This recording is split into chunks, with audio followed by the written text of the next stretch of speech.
Okay. You give me. You can start. Okay.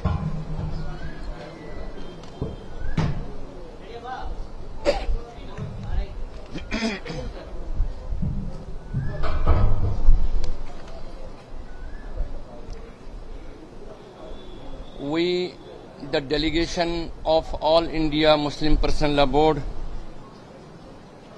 on behalf of all members of Muslim Personnel Law Boards and on behalf of Muslim community in Tamil Nadu and on behalf of whole Muslim community in India, we met the Honorable CM of Tamil Nadu, Brother Stalin. We sought the support of Tamil Nadu government, particularly the DMK Chief Minister of Tamil Nadu, Brother Honorable Stalin.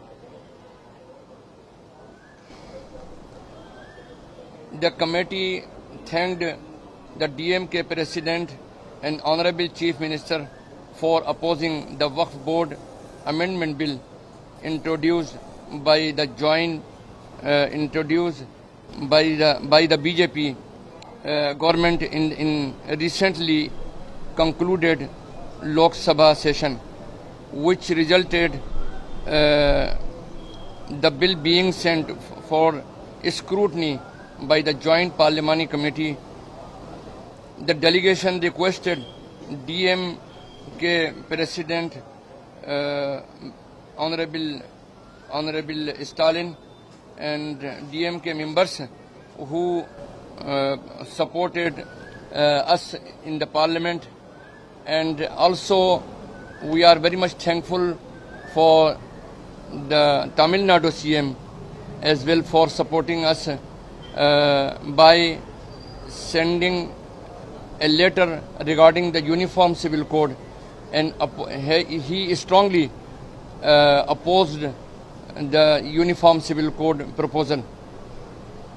We Muslim Personnel Law Board members are trying to organize a meeting in different states of the country and trying to meet all members of Joint Parliamentary Committee, and we will raise the issue, we will raise our viewpoint, and we will try to convince them not to support this bill and the recommendation of the bill. Our demand is to withdraw fully this bill from the parliament.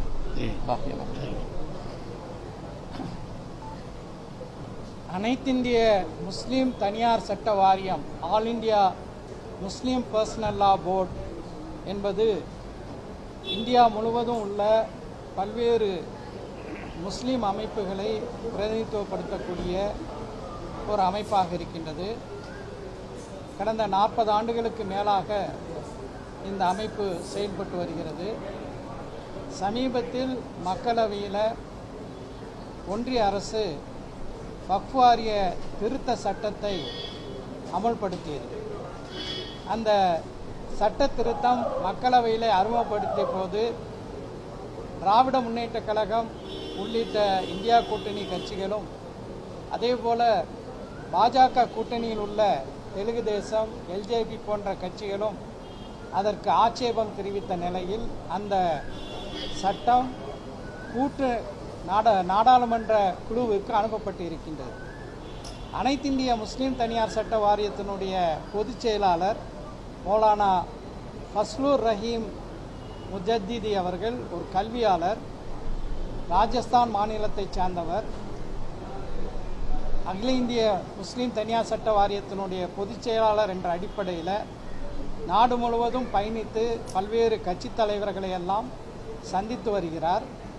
அந்த வகையில் இன்று சென்னை வருகை தந்து நம்முடைய தமிழ்நாட்டினுடைய முதலமைச்சர், திராவிட முன்னேற்ற கழகத்தினுடைய தலைவர் தளபதி மு.க. ஸ்டாலின் அவர்களை தலைமைச் செயலகத்தில் மௌலானா ஃபைசூர் ரஹீம் அவர்களுடைய தலைமையில் ஒரு முஸ்லீம் பர்சனல் லா போர்டு உறுப்பினர்களை அடங்கிய தமிழ்நாடு ஜமாத்துல் உலமா சபையினுடைய தலைவர் மௌலவி PA காஜா மொயினுதீன் பாக்கவி அவர்கள் உள்ளிட்ட உறுப்பினர்கள் சந்தித்தோம்.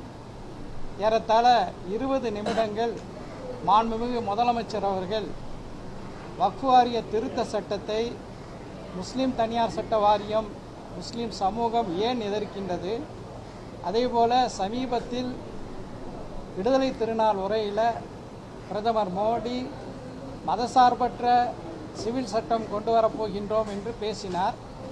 இந்த பொது சிவில் சட்டம் அரசமைப்பு சட்டத்திற்கு எந்த வகையிலே விரோதமானதாக இருக்கின்றது என்பதை பற்றியெல்லாம் நாங்கள் எடுத்துரைத்தோம். மாண்புமிகு முதலமைச்சர் அவர்கள் வக்ஃப் வாரிய திருத்த சட்டத்தை தொடர்ந்து எதிர்ப்போம் என்று சொன்னார்கள். அது மட்டுமல்லாமல் பொது சிவில் சட்டத்தை எதிர்த்து அதை அமல்படுத்தக்கூடாது என்று பிரதமருக்கு 2023 கடிதம் எழுதியதையும், அதேபோல் சட்ட ஆணையத்திற்கு முதலமைச்சர் அவர்கள் கடிதம் எழுதியதையும் எங்களிடம் சுட்டிக்காட்டினார்கள். முத்தாய்ப்பாக தமிழ்நாட்டின் முதலமைச்சர் அவர்கள் உங்களுடன் இந்த விஷயங்களில் என்றும் நாங்கள் துணை நிற்போம் என்று குறிப்பிட்டார்.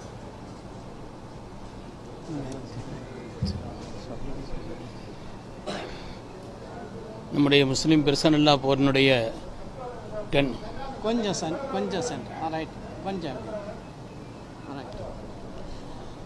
சத்தமாக சங்கிக்குரிய முஸ்லீம் பெர்சனல்லா போரினுடைய பொதுச் செயலாளர் அவருடைய தமிழ்நாட்டினுடைய வருகையை ஒட்டி இங்கே முஸ்லீம் அமைப்புகளும் தமிழ்நாடு ஜமாஅத் உலமா சபையும் இணைந்து முதலமைச்சர் அவர்களுக்கு முதலாவது நன்றி தெரிவித்தோம். இந்த வக்ஃப் சம்பந்தப்பட்ட அந்த திருத்தத்தை சட்டத்தை அறிமுகப்படுத்திய நேரத்தில் அதை கடுமையாக ஆரம்ப நிலையிலே எதிர்த்த திராவிட முன்னேற்றக் கழகத்திற்கு அவர்களுக்கு நாங்கள் நன்றி தெரிவித்துக் கொண்டோம். இந்த எதிர்ப்பிலே உறுதியாக நீங்கள் நிலைத்திருக்க வேண்டும் என்றும் நிலைக்குழுவுக்கு அனுப்பப்பட்ட அந்த விஷயத்திலே கூட நம்முடைய கடுமையான ஆட்சேபனையை அதை தெரிவித்து இப்படிப்பட்ட ஒரு நிலை ஏற்படக்கூடாது என்பதற்காக நீங்கள் முயற்சிக்க வேண்டும் என்றும் கேட்டுக்கொண்டோம். அது எந்த நோக்கத்திற்காக வேண்டி அந்த வக்ஃப் சொத்துக்கள் ஏற்படுத்தப்பட்டதோ அந்த நோக்கத்தை நிலைநிறுத்தக்கூடிய காரியத்திற்காக நீங்கள் உறுதுணையாக இருக்க வேண்டும் என்றும் நாங்கள் கேட்டுக்கொண்டோம். அதேபோல் சுதந்திர தின உரையிலே பிரதமர் அவர்கள் நாட்டினுடைய மதசார்பின்மைக்கு எதிராக, அரசியலமைப்பு சட்டத்திற்கே எதிராக அவர்கள் பேசிய அந்த கருத்தையும் சொல்லி, எனவே பொது சிவில் என்ற ஒரு புதிய மாயை உண்டாக்கக்கூடிய அந்த காரியத்திற்கு நீங்கள் எதிர்க்க வேண்டும் என்றும் கேட்டுக்கொண்டோம். ஏற்கனவே அவர்கள் சொன்னதை போல் அதை எதிர்த்து நாங்கள் பிரதமருக்கு ஒரு கடிதம் எழுதியிருக்கிறோம் என்பதையும் அந்த கடித நகலையும் எங்களுக்கு தந்தார்கள். நன்றியோடு நாங்கள் அவர்களிடத்திலிருந்து விடைபெற்றுக் கொண்டோம்.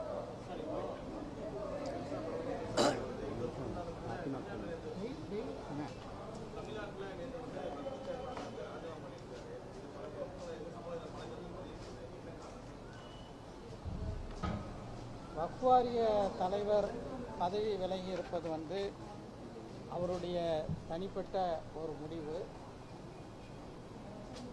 அதை பற்றி பல்வேறு வதந்திகளும் பொய்யான தகவல்களும் பரப்பப்பட்டு வருகின்றன. ஒரு நிர்வாக ரீதியான ஒரு மாற்றத்திற்காக வேண்டி அவர் பதவி விலகி இருக்கிறார். அதை பற்றியான தகவல்களை முஸ்லீம் லீக் கட்சியை சார்ந்தவர்கள் விரைவில் மக்களுக்கு எடுத்து சொல்வார். அதாவது சமூக வலைதளங்களில் ஆதாரம் இல்லாமல் கற்பனைகளை கூட்டிக் கொண்டு இந்த விவகாரத்தில் பற்றி கருத்து சொல்கிறாங்க. இதை பற்றி கருத்து சொல்வதற்கு ஒன்று பதவி விலகினவர் ஏன் பதவி விலகினோம் என்று சொல்ல வேண்டும், அல்லது அவர்களுடைய கட்சியினர் நிச்சயமாக இது குறித்த செய்தியை உங்களுக்கு தருவார்கள். ஓகே, நன்றி.